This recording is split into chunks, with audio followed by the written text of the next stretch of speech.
4월에는 부활주일이 있어서 한번 건너뛰었고, 오늘은 그레고리오 세 번째 시간, 말세의 징조에 대해서 살펴보는 시간을 갖겠습니다.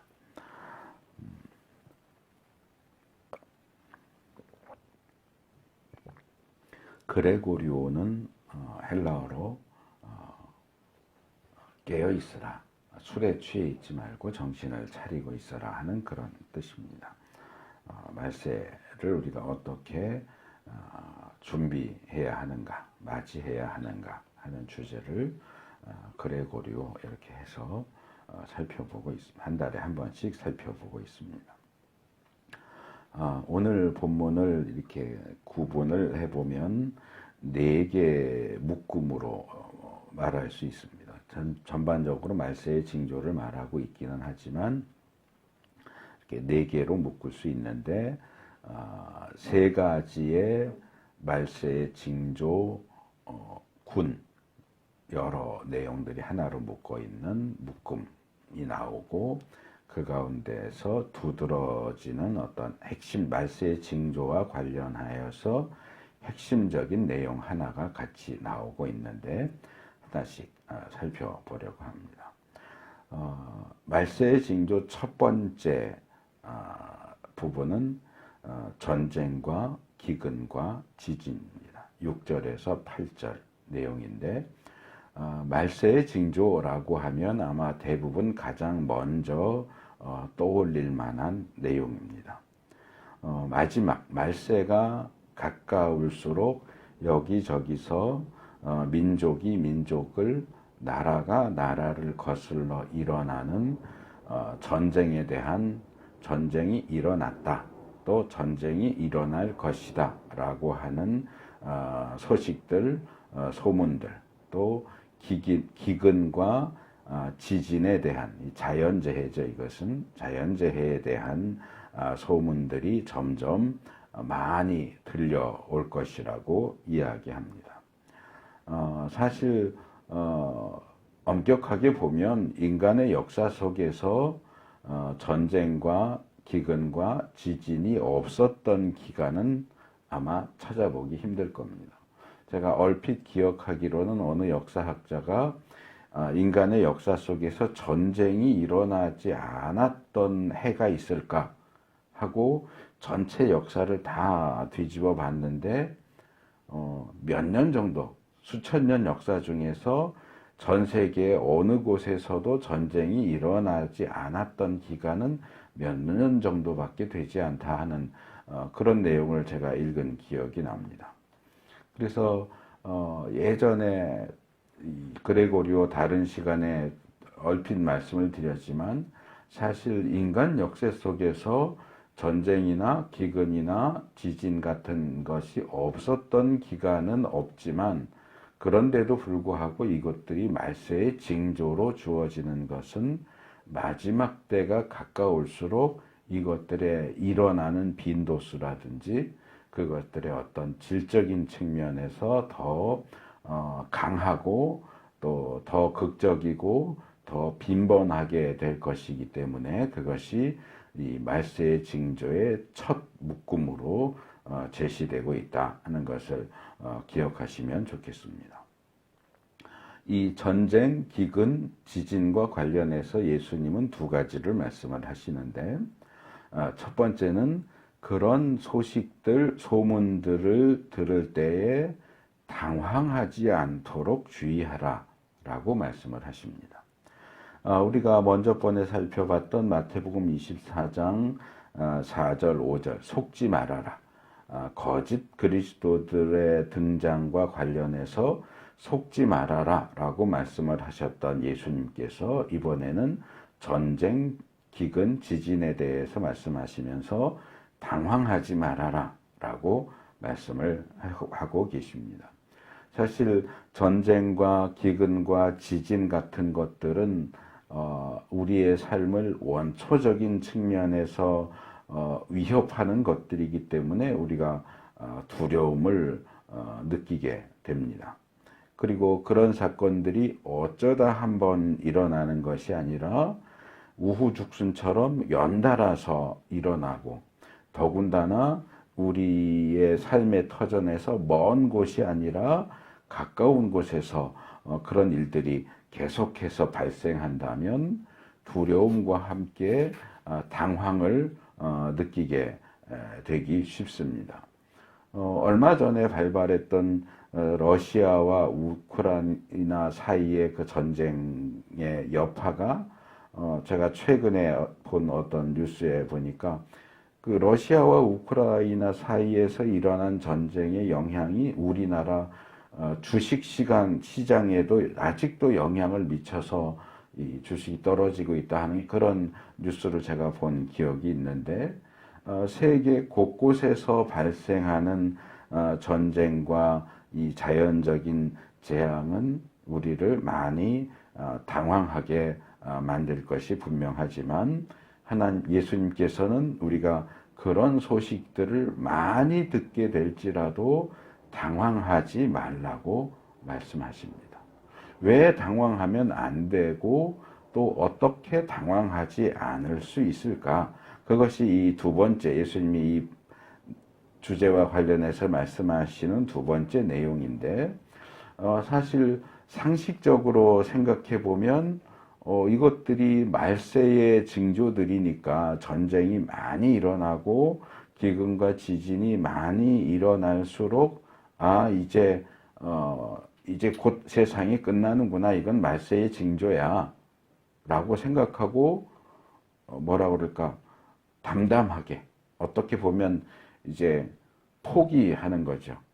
전쟁이 일어나고 기근이 일어나고 지진이 일어난다고 했으니까 예수님 그렇게 말씀하신 대로 일어나는구나, 이제 금방 끝나겠구나, 세상이 끝나겠구나 라고 하는 그런 태도를 취할 수도 있을 것 같아요. 그러면 예수님 말씀하신 것처럼 당황하지 않고, 그래, 이건 어차피 일어난다고 한 일이니까 그게 일어나는 거구나 라고 생각할 수도 있을 것 같아요. 어떻게 보면 이제 낙심하고 아예 포기해 버리는 듯한 그런 모습일 수 있지만, 하지만 본문에서 예수님이 말씀하시는 내용은 그런 낙심이나 포기에 대한 내용이 아니에요. 6절 하반절에 보면 이런 일이 반드시 일어나야 한다라고 말씀하시기는 하지만, 이런 일이 반드시 일어나야 하고 이런 일이 일어나면 이제 끝이야 라고 말씀하시는 게 아니고, 이런 일이 반드시 일어나야 하기는 하지만 그러나 아직 끝은 아니다 라고 말씀하신단 말이에요. 이런 일은 일어나면 끝이니까 그냥 아예 포기하면 편해, 당황할 필요 없어, 그렇게 말씀하시는 게 아니고, 이런 일은 반드시 일어나도록 되어 있지만 아직 끝은 아니야. 그러면 끝이 아니야 라고 하면 포기해 라고 이야기가 연결되지 않는단 말이에요. 아직 끝이 아니야 라고 말씀하시고, 또 8절에서도 그러나 이 모든 일은 진통의 시작이다. 끝이 아니고 시작이다. 끝이 아니고 시작인데 포기해요? 나의 끝났다 그러면 이제 어떻게 할 수가 없으니까 끝나는 거니까 하고 포기할 수 있지만, 끝이 아니고 시작이다라고 하면 이 이야기의 흐름이, 그러니까 포기해라고 넘어갈 수가 없는 거예요. 그래서 전쟁, 기근, 지진이 말세의 징조이고, 그래서 반드시 일어날 일이기는 하지만 이것들이 일어난다고 해서 곧장 끝장이 나는 게 아니고, 이거는 시작일 부분이야. 이제 시작된 거야 라고 말씀하시는 것이 도대체 무슨 뜻일까? 이건 사실 단순해요. 말세의 징조들을 제가 앞에 설교 시작하면서 세 개의 묶음으로 나눠진다고 그랬잖아요. 근데 이 전쟁, 기근, 지진은 세 개의 말세의 징조 묶음 가운데 첫 번째 부분이에요. 아직 뒤에 두 묶음이나 남아 있어요. 그러니까 전쟁, 기근, 지진이 일어난다고 해봐야 이것은 전체 말세 징조 가운데 첫 번째 묶음에 불과하다는, 이제 시작이에요. 아직도 우리가 대면해야 할 말세의 징조는 두 묶음이나 더 남아 있어요. 근데 겨우 시작이라고 하는 거죠. 그래서 저는 이 예수님의 이 말씀, 이 전체적인 이야기 흐름의 어떤 뉘앙스가 이 구약 예레미야서 12장 5절에 나와 있는 이 말씀하고 아주 비슷하다고 생각을 합니다. 거기서 하나님께서 예레미야 선지자에게 이렇게 말씀하세요. 너가 사람과 달리기를 해도 피곤하면 어떻게 말과 달리기를 하겠느냐. 내가 조용한 땅에서만 안전하게 살 수 있다면, 여기 각주에는 내가 안전한 땅에서도 비틀거린다면 이렇게 되어 있어요. 안전한 가운데도 비틀거린다면 요단강의 창일한 물속에서는, 요단강이 홍수가 나서 넘치면 어떻게 하겠느냐라고 말씀을 하세요. 이건 뭐냐면 하나님께서 선지자에게 또는 하나님의 백성에게 요구하는 건 뭐냐? 선지자는 말과 경주할 수 있어야 된다는 거예요. 요단강이 홍수가 나도 그 안에서 마음이 평안해 샬롬을 취할 수 있어야 된다는 거예요. 그런데 말과 경주하는 것도 아니고 말에 비하면 한참 능력이 뒤떨어지는 사람과 경주하면서도 헐떡거린다면 어떻게 말하고 경주하겠느냐. 요단강이 넘쳐 흐르는 중에도 평안해야 되는 사람이 아무 일 없는데도 비틀거린다면 홍수 중에는 어떻게 하겠느냐, 그 말씀을 하시는 거예요. 하나님이 우리에게 기대하시는 것은 말과 경주하는 거고 홍수 중에서도 평안한 거예요.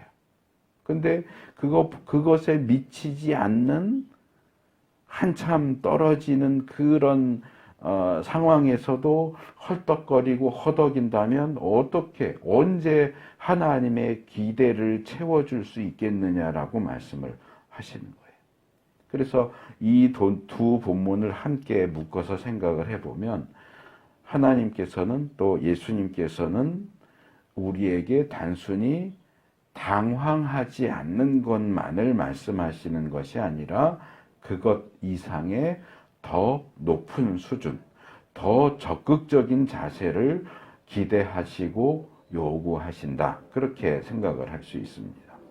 전쟁과 기근과 지진 같은 상황들이 우리를 두렵게 하고 당황하게 하지만 그 한가운데 들어가 있을지라도 당황하지 않고 더 적극적으로 능동적으로 하나님의 백성다운 모습으로 당당하게 서 있기를 요구하시는 거예요. 왜냐하면 그건 이제 시작에 불과해요.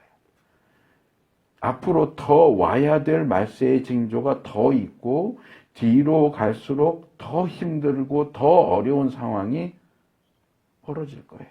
지금은 사람하고 경주하는 수준이에요. 근데 뒤로 넘어가면 말하고 경주해야 돼요. 이제 겨우 시작일 뿐인데 벌써 당황해하고 벌써 피곤해하고 벌써 비틀거리면 야, 너 그러면 안 돼. 하는 얘기를 하시는 거죠. 지금 당황하고 피곤해하고 힘들어하면 이어지는 말세의 징조를 견뎌낼 수 없다. 통과할 수 없다. 너 마음 단단하게 먹어. 이 전쟁, 기근, 지진 일어난다고 당황하고 흔들리고 낙심하고 포기해서는 너는 이 전체 말세에 일어나는 징조들을 통과할 수 없어. 이겨낼 수 없어. 그 얘기를 하시는 거예요.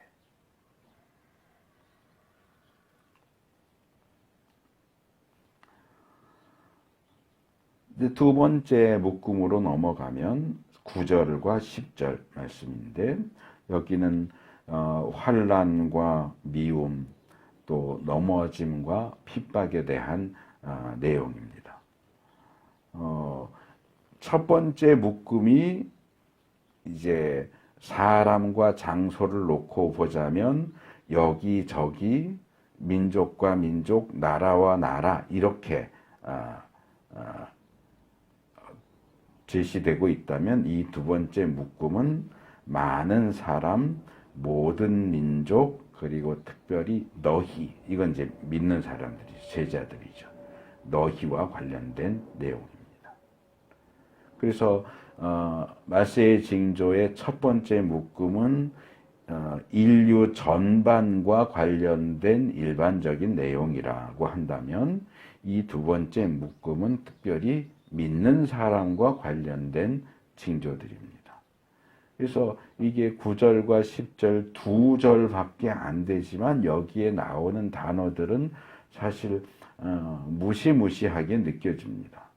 환난, 넘겨줌, 죽임, 미움, 걸려 넘어짐, 또다시 넘겨줌, 또다시 미워함. 넘겨준다라는 단어도 두 번 나오고 미워한다라는 단어도 두 번 나오고 걸려 넘어진다, 죽인다, 환난 이런 내용들이 이 부정적이면서 또 강력한 단어들이 아주 쏟아져 나옵니다.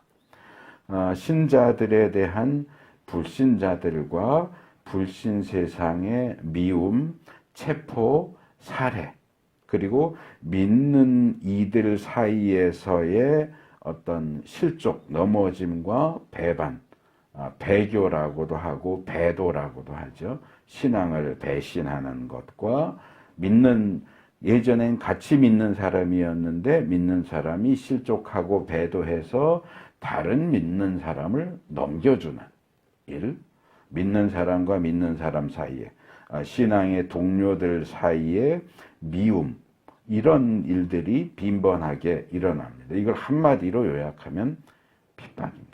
핍박과 박해라고 요약할 수 있는 이 상황이 첫 번째 말세의 징조들 묶음에 대한 반응이 당황이었다면 이 두 번째 묶음은 이건 당황을 넘어서는 아주 극심한 어떤 공포라고 말할 수 있는 그런 상황입니다.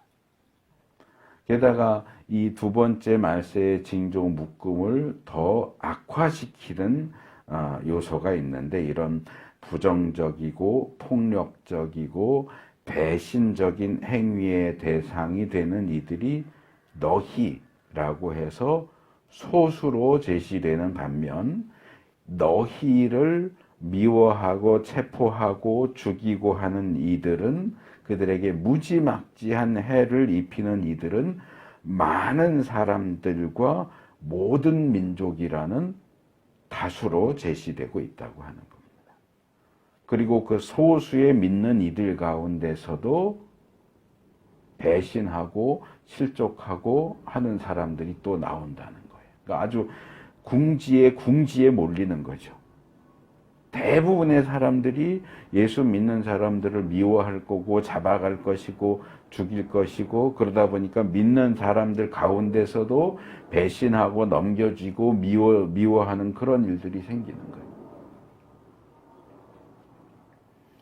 말세의 참 신자들은 온 세상이 자기들을 향해서 내뿜는 이런 압도적이고 악의적인 폭력 앞에 노출될 뿐만 아니라 어제까지 동료라고 생각했던 이들의 배신과 신고와 미움 때문에 더더욱 괴로운 상황에 처하게 됩니다. 이게 앞에서 말했던 대로 하면 이게 말과 경주하는 상황이에요. 첫 번째 묶음은 사람하고 달리는 상황이고 여기는 말과 경주하는 숨이 턱턱 막히고 다리가 풀리고 꼬꾸라질 것 같은 상황이에요. 그리고 이것은 참 신앙을 가진 참 신자들에게만 해당되는 상황입니다.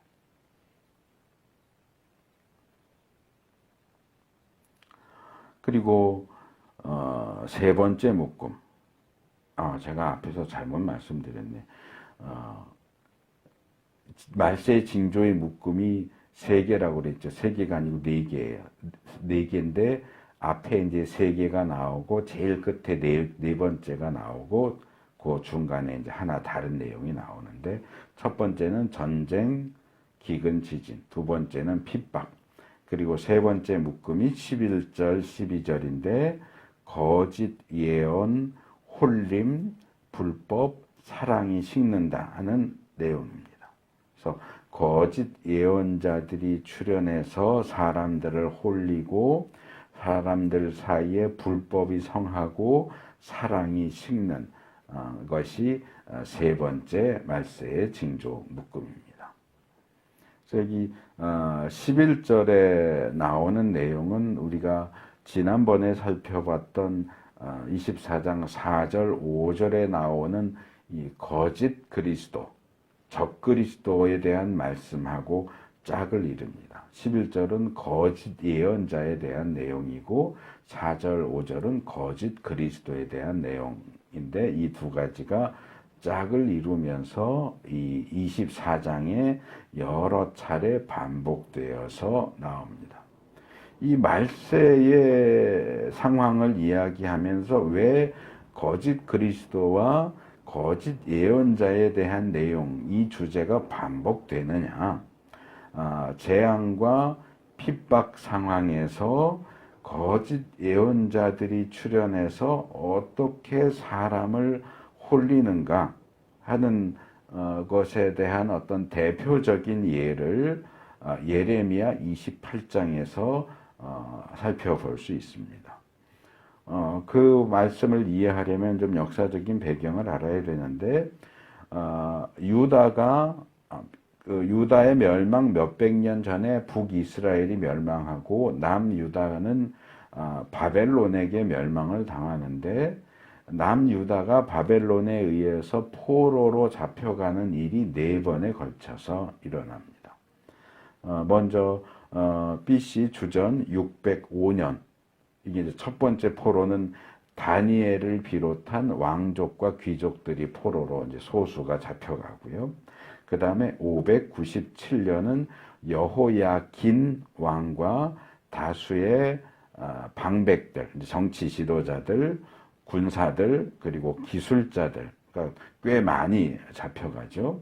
그리고 586년에는 예루살렘이 함락되면서 시드기야 왕과 백성들이 대거 잡혀가고 마지막 581년에 남아있던 유대인들이 극빈자를 제외하고는 다 포로로 잡혀갑니다. 이렇게 네 번에 걸쳐서 싹쓸이해서 포로로 잡아갑니다. 그런데 이 예레미야 28장에 보면 하나냐라고 하는 선지자가 등장을 합니다. 이 하나냐가 등장하는 시기는 2차 포로와 3차 포로 중간 기간이에요. 이미 1차에서 다니엘을 비롯한 왕족 귀족이 잡혀갔고 2차에서 여호야긴 왕과 다수의 방백들과 군사들과 기술자들이 잡혀간 상황에서 이 하나냐라는 선지자가 나타나서 뭐라고 예언을 하느냐 하면 이 바벨론의 느부갓네살 왕이 빼앗아간 성전 기구들과 잡아간 포로들이 2년 이내에 되돌아올 것이다 라고 예언을 해요. 근데 이 예언은 20년이 넘도록 유다가 망한다. 유다가 망하고 포로로 잡혀가고 70년이 지나야 돌아올 것이다 라고 예언해 왔던 예레미야의 예언을 반박하는 내용이에요. 거의 21년 정도 예레미야는 계속 하나님의 말씀을 받아서 유다는 결국 망하게 된다. 바벨론에게 항복하지 않으면 정말 비극적인 상황이 벌어질 것이다. 잡혀간 포로들은 70년이 지나야 돌아올 것이다 라고 계속 예언을 해왔는데 하나냐는 예레미야의 예언과는 정반대되는 내용. 지금 아직 유다가 살아있어요. 완전히 망하지 않았어요. 4차에 걸쳐서 잡혀가는데 2번밖에 포로가 일어나지 않았어요. 아직 3차, 4차가 남아있으니까 아직 어느 정도는 명목을 유지하고 있는 상황이고, 전체가 다 포로로 잡혀간 것도 아닌데 일부 잡혀간 포로도 2년 내에 돌아온다는 거예요. 누구의 예언이 거짓 예언입니까?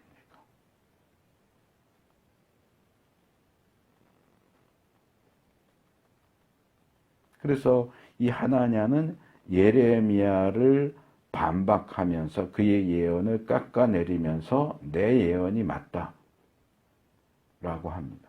자, 남유다 백성들이 예레미야의 예언과 부정적이고 비극적인 예레미야의 예언과 긍정적이고 희망적인 하나냐의 예언과 이 두 개의 예언 가운데 어느 것을 환영했을까요? 누구에게 박수를 쳤을까요? 누구의 예언에 홀렸을까요? 예레미야 28장을 계속 읽어보면 나중에 하나님께서 하나냐가 거짓 예언자고 그의 예언이 가짜라는 사실을 밝혀주시고 거짓 예언을 한 대가로 하나냐를 죽게 하십니다. 하나님께서 개입하셔서 거짓 예언자의 거짓 예언을 물리치시고 예레미야의 예언이 맞다는 사실을 입증하세요. 그런데 오늘 본문에는 하나님이 개입하시지 않아요. 전쟁, 기근, 지진, 핍박이 일어나는 상황 속에서 거짓 예언자들이 나타나서 긍정적인, 희망적인 예언을 하면서 사람을 홀립니다. 그런데 하나님이 개입하시지 않아요. 이 예언이 거짓이다, 가짜다 라고 밝혀주시지 않아요. 그러면 사람들은 누구의 예언을 믿을까요? 당연히 긍정적이고 희망적인 예언에 대해서 박수를 치고 거기에 따라갈 겁니다. 그게 지금 예수님이 말씀하시는 거짓 예언에 홀린다는 얘기예요. 왜 하나님이 개입하지 않으실까? 여러 가지 이유를 생각할 수 있지만 그 중에 하나 말씀을 드린다면 이미 예수님이 예고를 하셨어요. 아직 말세의 징조들은 계속 일어날 것이고 이미 거짓 예언자가 등장할 것도 예언하셨어요. 그러니까 이런 힘들고 어려운 상황에서 거짓 예언자들이 등장해서 희망적이고 긍정적인 예언을 할지라도 거기에 홀리지 말아라 라고 미리 말씀하셨어요. 그러니까 이 예수님의 말씀을 굳게 붙잡는 사람들은 그 상황에서 거짓 예언자들이 등장해도 거기 홀리지 않을 수 있다는 거예요. 우리가 말세의 징조 가운데 거짓 예언에 홀리지 않으려면 그러면 어떻게 해야 될까요? 예수님의 말씀을 붙잡아야 돼요. 하나님의 말씀을 붙잡아야 돼요. 건전하고 올바르고 정당한 하나님의 말씀을 붙잡으면 거짓 예언에 홀리지 않아요. 말씀을 굳게 붙잡으면 이단에 미혹되지 않아요. 말씀의 기초가 부실하니까 이단들이 가르치는 엉터리 얘기에 혹하는 거예요. 말씀의 기준을 굳게 붙잡으면 마지막 때의 거짓 예언자들의 거짓 예언에 홀리지 않아요. 근데 이 마지막 때에 이 사람들의 귀를 즐겁게 해주는 희망적이고 긍정적인 예언이 만연한다고 할지라도 그렇다고 해서 사람들의 처해 있는 상황이 바뀌지는 않아요. 그건 그냥 말뿐인 거고 현실성이 없는 거예요. 현실화되지 않는 거짓말이기 때문에 현실은 여전히 어려워요. 그러니까 그 예언에는 미혹되면서 거기에 홀리면서도 상황은 어려우니까 사람들은 어떠냐? 불법을 행하고 사랑이 식어요. 거짓 예언을 통해서 헛된 희망을 품으면서도 삶 속에서는 불법을 행하고 사랑이 식고 하는 그런 행동들을 행하는 거예요. 그래서 서로에 대한 어떤 사랑, 배려 이런 것들은 조금도 찾아볼 수 없게 됩니다. 자기 가족이 살기 위해서는 누구든지 배신하고 해치게 될 것이고, 그리고 자기가 살기 위해서는 가족마저도 저버리는 일들이 비일비재하게 일어날 겁니다. 사도 바울이 디모데후서 3장 2절에서 5절 여기 보면 마지막 때가 되면 이런 일이 일어날 거야 하면서 쭉 얘기했던 내용을 읽어보면 지금 여기 나오는 내용을 어느 정도 머릿속에 그려볼 수 있어요. 사람들은 자기를 사랑하며 돈을 사랑하며 뽐내며 교만하며 하나님을 모독하며 부모에게 순종하지 아니하며 감사할 줄 모르며 불경스러우며 무정하며 원한을 풀지 아니하며 비방하며 절제가 없으며 난폭하며 선을 좋아하지 아니하며 배신하며 무모하며 자만하며 하나님 법보다 쾌락을 더 사랑하며 겉으로는 경건하게 보이나 경건함의 능력을 부인할 것이다. 이게 마지막 때의 모습이에요.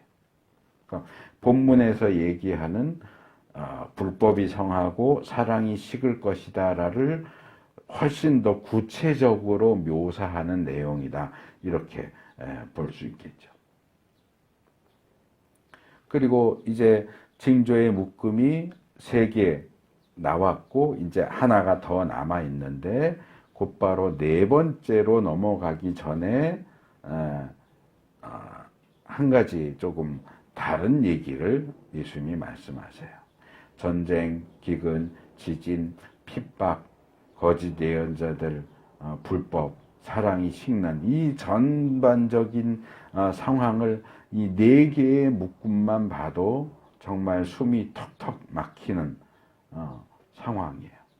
과연 우리가 이런 상황, 이런 시대 속에 처해 있다면 이걸 어떻게 견뎌낼 수 있을까? 과연 이런 상황을 통과하고 이겨낼 수 있을까? 희망적인 생각은 정말 1도 들지 않는 그런 눈앞이 캄캄하고 암담한 상황에서 예수님께서 4번째 징조들을 얘기하시기 직전에 이 말씀을 13절에서 하세요.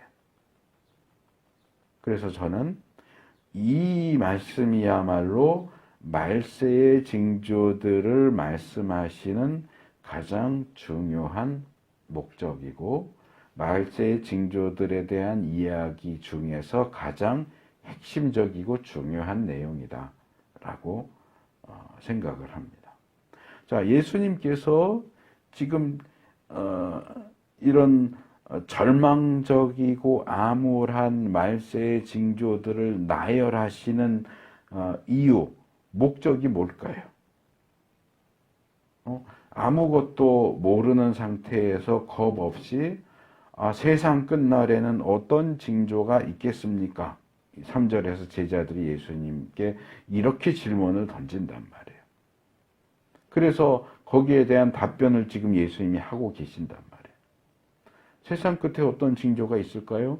전쟁, 기근, 지진, 핍박 이 얘기를 쭉 하시는데 이 앞이 캄캄하게 보이는 암울한 징조들을 나열하시는 목적이 이 자식들 아무것도 모르고 겁 없이 이런 걸 물어봐 하면서 제자들의 길을 꺾고 우리들의 길을 꺾고 낙심하게 만들기 위해서 이런 부정적인 내용들을 줄줄이 사탕으로 이야기하실까요?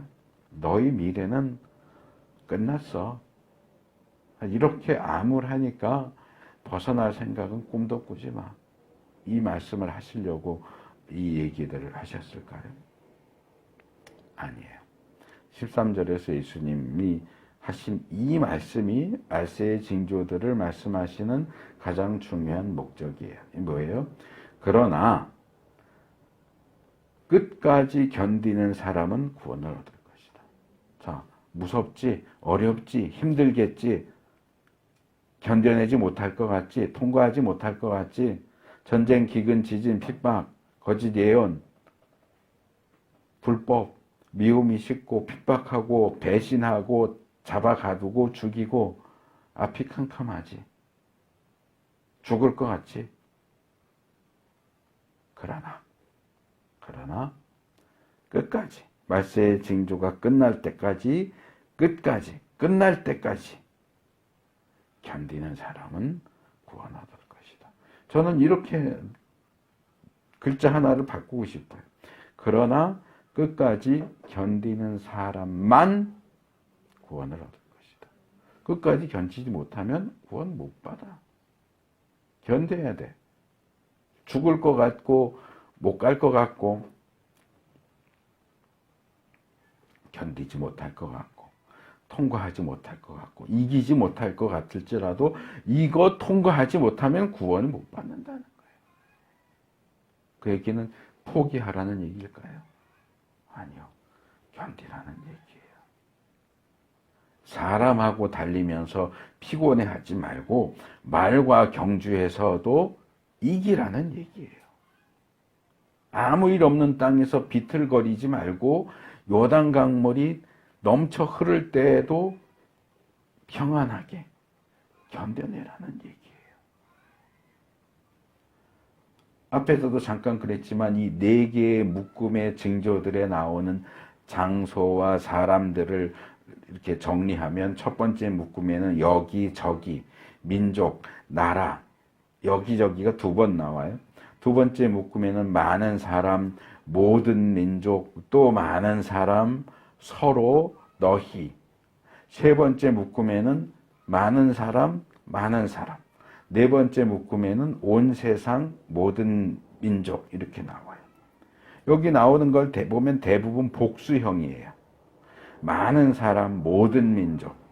그런데 이 전체 이야기 가운데 유독 역시 복수이긴 하지만 소수가 나오는데 그게 너희예요. 불신자들, 불신세상, 많은 사람, 모든 민족들 가운데 처해 있는 단수는 아니지만 소수의 너희, 참신자들 너희. 어디에 강조점이 갑니까? 예수님이 유일하게 시선을 맞추고 있는 소수는 너희예요. 근데 그 너희는 어떤 사람들이냐? 끝까지 견디는 사람. 끝까지 견뎌서 구원을 얻는 사람이에요.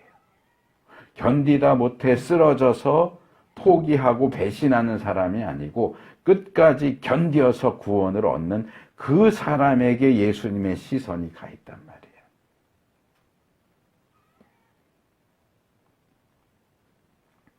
그리고 그들을 응원하시는 거예요. 내가 기대하고 있다. 너희 이 마라톤과 같은 말세의 징조를 견디고 이기고 통과해서 결승점에 도착하게 되기를 기대한다. 응원한다. 우리가 이 말씀을 보면서 예수님의 기대와 격려의 시선을 볼 수 있어야 돼요. 예전에 창세기 하면서 제가 그거 말씀드렸어요. 창세기 6장에 나오는 노아의 심판, 홍수가 일어날 수밖에 없었던 아주 부정적인 그 시대로 보면 그게 그 말세의 징조죠. 그렇죠? 악한 사람들, 악한 행동들. 그런데 그 가운데서 유일한 의인인 노아는 어떻게 했다고요? 번역은 이렇게 돼 있어요. 그러나 노아만은 주님께 은혜를 입었다. 은혜를 입었다. 그런데 이걸 히브리 원문 표현을 직역하면 어떻게 된다고요? 그러나 노아는 하나님의 눈에 있는 은혜를, 호의를 발견했다. 말세의 징조들, 심판받을 수밖에 없는 그 극악한 상황에서 노아는 하나님을 봤어요. 하나님의 눈을 봤어요. 하나님의 눈에 있는 호의와 은혜를 발견했어요. 우리는 이 극악한 말세의 징조들에 대한 말씀 가운데서 예수님을 봐야 돼요. 예수님의 눈을 봐야 돼요.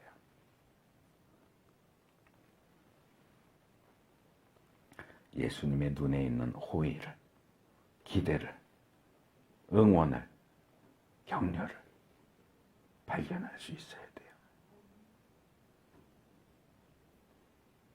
예수님께서 말세의 징조들을 말씀하시는 이유, 우리가 말세의 징조에 대한 말씀을 살펴보는 목적은 우리의 궁금증을 해소하기 위해서가 아니라 그 내용들을 미리 숙지하고 있다가 거짓 예언에 홀리지 말고 말세의 징조들에 당황하지 말고 속지 말고 끝까지 견딜 수 있는 힘을 얻기 위해서요. 우리가 굳게 붙들어야 하는 기준을 얻기 위해서예요. 마지막 네 번째 말세의 징조 묶음은 14절인데 묶음이라고 했지만 한 가지 내용이고요. 다행스럽게도 이 네 번째 징조는 긍정적인 내용입니다. 앞에 세 개의 묶음은 부정적인 내용이었다면 이 네 번째 내용은 긍정적인 내용이에요. 그건 뭐냐 하면 그런 극악한 상황 속에서도 하나님 나라의 복음이 온 세상에 전파되어서 모든 민족에게 증언된다 하는 겁니다. 이게 마지막 말세의 징조예요. 그러니까 이건 이 끝에만 나오는 게 아니고 처음부터 계속 이어왔겠죠. 이어왔고 이것이 뭐 10%, 30%, 50%, 70% 하다가 이 마지막 부분에 와서 이제 100%가 된다는 얘기죠. 근데 이 네 번째 말세의 징조를 오해하는 경우들이 꽤 많이 있어요. 그래서 그 부분을 좀 지적을 해야 될 것 같은데, 첫 번째 오해는 뭐냐 하면 이 네 번째 징조를 마지막 때가 되면 복음이 온 세상에 전파돼서 모든 사람이 복음을 믿게 될 것이다 라고 생각한다는 거예요. 아니에요. 믿게 되는 게 아니고 전파되는 거예요. 자, 우리가 복음 전도를 하면 복음을 듣는 모든 사람이 믿어요? 아니에요. 안 믿는 사람들이 다수고 소수가 믿어요. 하지만 복음은 다 들려줬어요. 믿느냐 안 믿느냐는 자기들이 선택을 하는 거예요. 마지막 때에 온 세상의 모든 민족에게 복음이 들려질 거예요. 전파될 거예요. 그러나 그 모든 사람이 복음을 믿게 되느냐? 아니에요. 그건 아니에요. 전파된다는 걸 얘기하는 거지 믿는다는 걸 얘기하는 게 아니에요. 그래서 소위 말하는 복음화라는 표현은 뭐 우리가 그 표현 자체를 나쁘다고 말할 수는 없지만 오해의 여지가 있기 때문에 잘 분별해서 들어야 돼요. 그래서 뭐 예를 들면 대표적으로 CCC, 김준곤 목사님 CCC 같은 경우는 뭐 우리나라에 그리스도의 계절이 오게 하자, 대한민국의 복음화. 거기서 암시하는 내용은 뭐냐면 우리나라 사람들 모두 예수님 믿게 하자 이건데 그런 일은 일어나지 않는다는 거예요. 물론 그런 목적과 그런 포부를 갖는 것 자체를 나쁘다고 할 수는 없어요. 그건 긍정적이고 좋은 거예요. 그러나 현실적으로 보면 복음을 듣는 모든 사람들이 복음을 믿는 일은 일어나지 않아요. 그럼 지옥 가는 사람 하나도 없죠. 그래서 현실적으로 이 네 번째 징조는 복음의 전파를 말하는 거지 모든 사람이 예수님을 믿게 된다는 것을 말하는 건 아니다 라고 하는 것이 첫 번째 지적할 내용이고, 또 하나 지적할 오해가 있는데 그건 이거예요. 자, 온 세상과 모든 민족에게 복음이 전파될 것이고, 그러니까 복음 전파 100%가 될 것이고, 그러면 그때에야 끝이 올 것이다. 아까 전쟁, 기근, 지진에서는 끝이 아니야. 이제 시작일 뿐이야. 그랬는데 이 네 번째 와서는 복음이 온 세상의 모든 민족에게 전파되면 그제야 끝이 온대. 이제 끝이에요. 이제 전쟁에서 시작해서 복음 전파로 끝나는 거예요. 말세의 징조는. 근데 우리가 이 부분을 보통은 시간의 흐름으로 이해를 해요. 그러니까 말세의 징조는 전쟁에서 시작해요. 전쟁, 기근, 지진, 핍박, 거짓 예언자, 홀림, 불법, 미움, 그리고 복음 전파. 그래서 전쟁에서 시작해서 복음 전파로 끝난다. 그러다 보니까 어떤 오해가 있느냐 하면, 우리 한국 교회에도 굉장히 많은 영향력을 끼치신 목사님, 대형교회 목사님, 이제 돌아가신 분인데, 그분의 책에서 그렇게 쓴 것을 제가 봤어요. 온 세상에 복음이 전파돼야 끝이 온다. 그러니까 우리가 열심히 전도해서 선교해서 복음 전파를 빨리 100%를 마치면 끝도 빨리 온다. 과연 그럴까요? 이것을 시간의 흐름에 따라 수평적으로 보면 끝을 빨리 잡아당기면 마지막 단계 복음 전파를 우리가 열심히 해서 요만큼 잡아당기면 거기에 붙어있는 끝도 요만큼 당겨질 수 있을 것 같죠. 근데 이걸 수직적으로 생각을 해봐요. 건물로 생각을 해봐요. 1층이 전쟁이에요. 2층이 기근이고요. 3층이 지진이에요.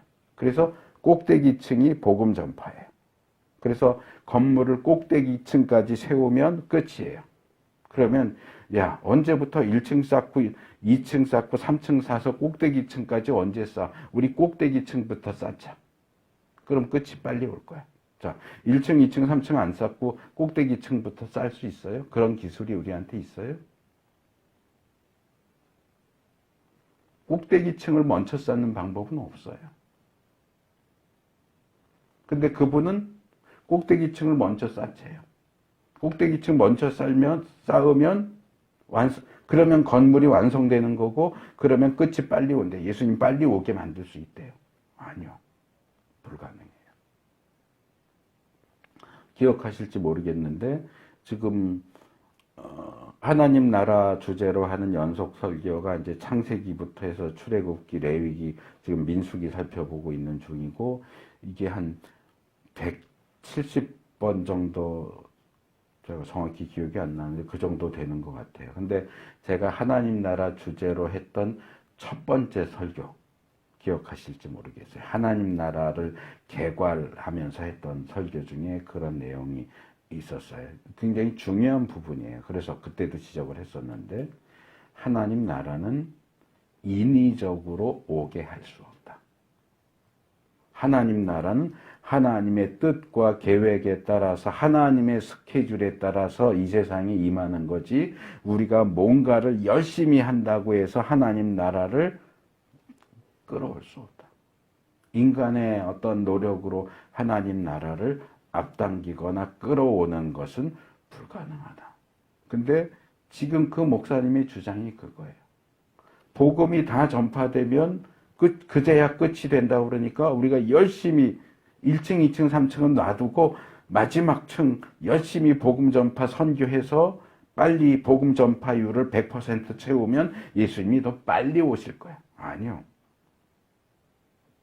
불가능한 거예요. 하나님 나라가 임하는 것은 오직 하나님의 절대적인 주권에 따라 오는 것이지 우리가 그 나라를 오게 할 수는 없어요. 기도할 수는 있죠. 주의 나라가 임하옵시며 임하게 하옵시며 라고 기도할 수는 있지만 우리가 주의 나라 끄트머리를 붙잡고 끌어내릴 수는 없어요.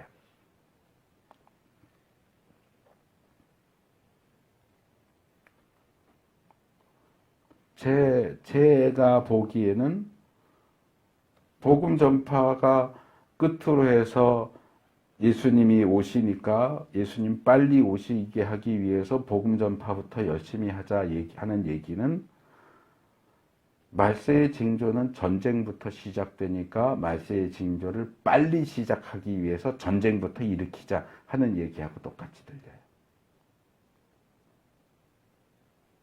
말세 제가 어렸을 때부터도 어른분들이 교회에 가면 말세지 말 이랬어요. 근데 언제부터가 말세예요? 이건 이제 신학적으로 뭐 다르게 얘기할 수 있어요. 사실은 예수님 오시면서부터 말세다. 신학에서는 그렇게 얘기해요. 예수님 초림부터 말세가 시작이고 사도행전 2장에 나오는 베드로의 오순절에 한 베드로의 그 설교를 보면 요엘이 예언했던 세상 끝 마지막 날을 자기들이 살고 있는 그 시대를 말세로 이해했다라고 하는 그런 내용이 나와요. 요엘이 예언했던 말세에 하나님께서 주의 종들에게 성령을 부어주신다 하는 예언이 지금 일어났다 그러거든요. 그 얘기는 베드로가 살고 있는 그 시대가 지금이 말세다라고 얘기하는 거랑 똑같아요. 그러니까 거의 예수님의 초림 때부터 말세가 시작된 거긴 하지만 그건 이제 신학적인 개념이고 일반적인 면에서 보면 언제부터가 만세가 이미 시작됐어요? 아니면 시작이 아직 안 됐어요? 언제 시작됐어요? 언제 시작돼요? 벌써 제가 어렸을 때 한 50년 전부터 말세다 그랬는데 누가 시작해서 말세 시작을 알려준 적은 없어요. 그냥 말로만 말세라고 얘기하는 거지.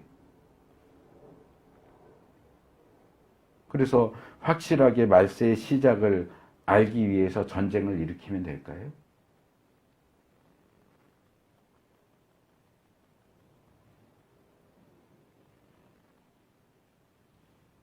그게 말이 안 되는 말인 것처럼 우리가 열심히 복음을 전하면 예수님이 빨리 재림하셔. 이것도 말이 안 되는데요.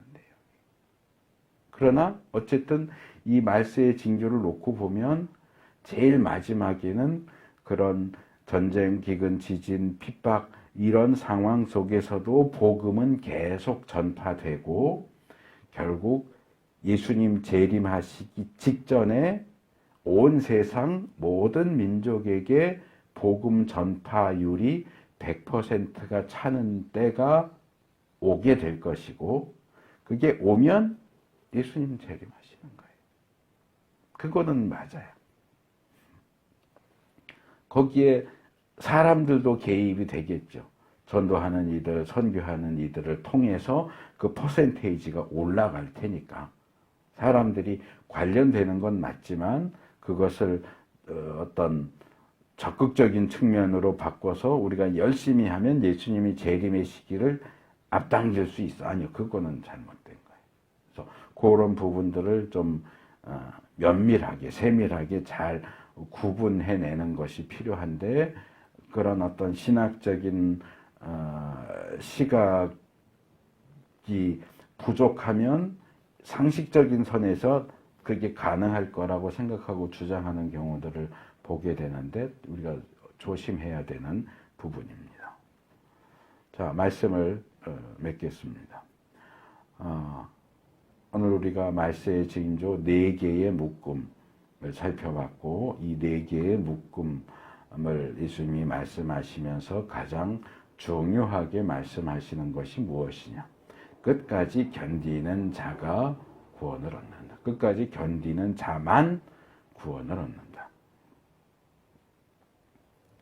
그러기 위해서는 거짓 예언에 홀리지 않고 거짓 그리스도에게 속지 않고 말세의 징조들 우리에게 두려움을 주고 우리를 위협하는 그런 징조들을 때문에 당황하지 말고, 우리를 정말 궁지로 모는 그런 핍박 상황들 때문에 절망하지 말고, 배신하지 말고, 포기하지 말고, 끝까지 견디기 위해서는 예수님의 이 말씀을 올바르고 정당하고 건전한 하나님의 말씀을 굳게 붙잡자. 사람의 생각으로 말씀을 막 이리저리 휘두르고 구부리고 거기에 조작하려고 하지 말고 순전한 말씀을 붙잡고 비틀거리지 말고 넘어지지 말고 배신하지 말고 끝까지 견뎌서 결국 구원을 얻는 자들이 되자. 이것이 오늘 말씀을 통해서 주님께서 우리에게 하시는 간곡한 말씀입니다.